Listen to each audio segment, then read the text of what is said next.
Mummy बनाने की प्रक्रिया प्राचीन मिस्र की एक महत्वपूर्ण और विस्तृत प्रक्रिया थी।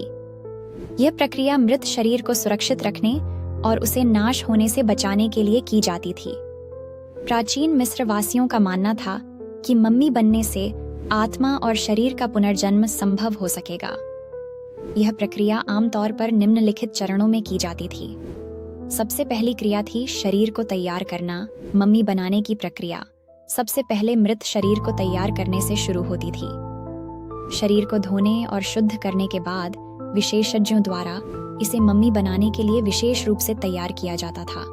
इस प्रक्रिया में शरीर से अंदरूनी अंगों को निकालना शामिल था। दूसरी क्रिया थी अंगों को निकालना। शरीर के अंदरूनी अंगों को निकालना एक महत्वपूर्ण कदम था। यह माना जाता था कि अगर अंग शरीर के अंदर रहेंगे तो वे सड़ जाएंगे और शरीर को नुकसान पहुंचाएंगे। इसलिए पेट के बाएं हिस्से में एक छोटा चीरा लगाकर अंगों को बाहर निकाला जाता था। हृदय को छोड़कर बाकी सभी अंगों को निकाल दिया जाता था। हृदय को शरीर में ही रहने दिया जाता था क्योंकि इसे आत्मा का निवास स्थान माना जाता था। तीसरी क्रिया थी अंगों का संरक्षण। निकाले गए अंगों को विशेष नमक, जिसे नट्रोन कहा जाता था, में सुरक्षित रखा जाता था। नट्रोन में सोडियम कार्बोनेट और सोडियम बाइकार्बोनेट होते थे, जो अंगों को सुखाकर उन्हें संरक्षित करते थे। अंगों को सुखाने के बाद उन्हें कैनोपिक जार्स में रखा जाता था। ये जार्स 4 देवी देवताओं के प्रतीक होते थे जो अंगों की रक्षा करते थे। चौथी क्रिया थी शरीर को सुखाना।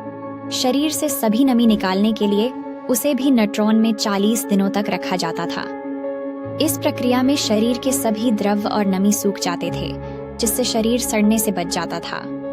इस प्रक्रिया के बाद शरीर पूरी तरह से सूखकर हल्का हो जाता था। पांचवी क्रिया थी शरीर को लपेटना। शरीर को सूखने के बाद उसे कपास की पट्टियों से लपेटा जाता था।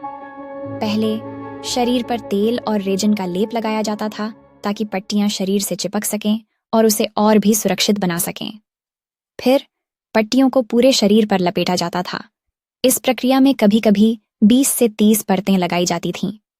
छठी क्रिया थी ताबूत में रखना।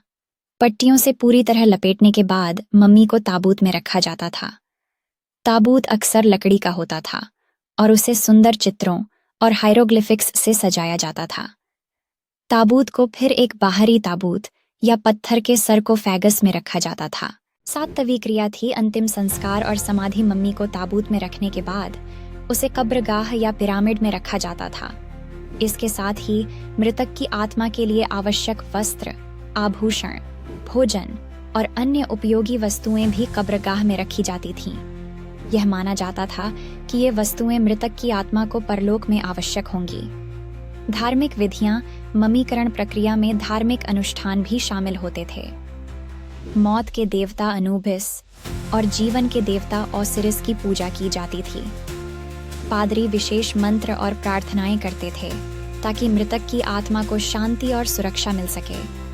ओपनिंग ऑफ द माउथ नामक अनुष्ठान भी किया जाता था, जिससे मृतक की आत्मा को बोलने, सुनने और खाने की शक्ति प्राप्त हो सके। मम्मीकरण के उद्देश्य क्या था? मम्मी बनाने का मुख्य उद्देश्य मृतक के शरीर को संरक्षित रखना और उसकी आत्मा को पुनर्जन्म के लिए तैयार करना था। प्राचीन मिस्रवासियों का मानना था कि अगर शरीर सुरक्षित रहेगा तो आत्मा भी सुरक्षित रहेगी और परलोक में जीवित रहेगी। मम्मीकरण की इस प्रक्रिया से प्राचीन मिस्रवासियों की धार्मिक मान्यताओं और उनकी मृतक के प्रति श्रद्धा का पता चलता है। सांस्कृतिक महत्व क्या था? मम्मीकरण की प्रक्रिया प्राचीन मिस्र की संस्कृति का महत्वपूर्ण हिस्सा थी। यह केवल एक धार्मिक अनुष्ठान नहीं था, बल्कि सामाजिक और सांस्कृतिक महत्व भी रखता था। उच्च वर्ग के लोग और राजा महाराजा इस प्रक्रिया का लाभ उठाते थे ताकि उनकी आत्मा को शाश्वत जीवन मिल सके। मम्मीकरण प्राचीन मिस्र की एक जटिल और महत्वपूर्ण प्रक्रिया थी, जिसमें धार्मिक, वैज्ञानिक और सांस्कृतिक तत्व शामिल थे। यह प्रक्रिया न केवल मृत शरीर को संरक्षित करती थी, बल्कि आत्मा की सुरक्षा और पुनर्जन्म के विश्वास को भी प्रकट करती थी। प्राचीन मिस्रवासियों की यह विधि आज भी एक अद्वितीय और रहस्यमय प्रक्रिया के रूप में मानी जाती है।